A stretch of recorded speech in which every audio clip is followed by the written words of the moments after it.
Hello, everyone, and welcome back to English Mini Classroom. This session is designed for C1 level English learners. Today, we will analyze a reading comprehension passage from the 2022 Postgraduate Entrance Exam, which explores the challenges of preserving plastic artifacts in museums and the broader cultural significance of plastics. People often complain that plastics are too durable. Water bottles, shopping bags, and other trash litter the planet, from Mount Everest to the Mariana Trench, because plastics are everywhere and don't break down easily. But some plastic materials change over time. They crack and frizzle. They weep out additives. They melt into sludge, all of which creates huge headaches for institutions, such as museums, trying to preserve culturally important objects.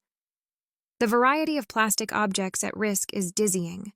Early radios, avant-garde sculptures, celluloid animation stills from Disney films, the first artificial heart.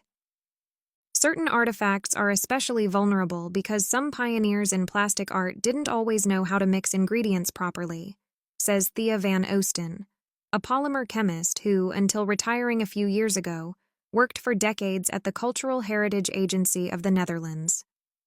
It's like baking a cake. If you don't have exact amounts, it goes wrong, she says.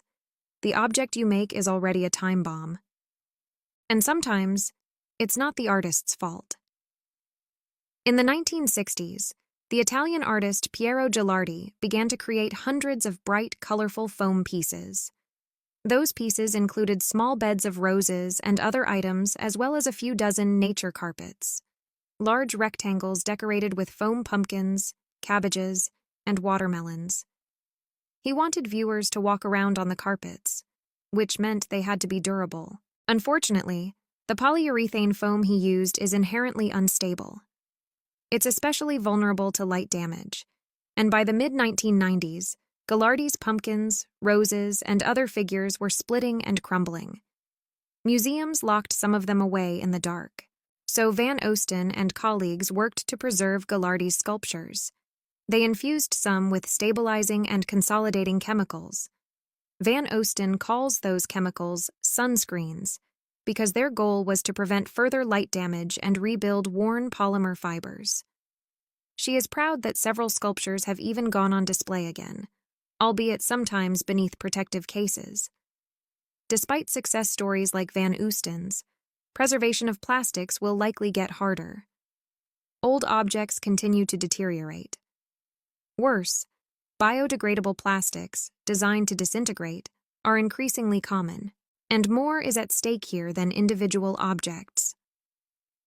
Joana Lia Ferreira, an assistant professor of conservation and restoration at the Nova School of Science and Technology, notes that archaeologists first defined the great material ages of human history, Stone Age, Iron Age, and so on, after examining artifacts in museums.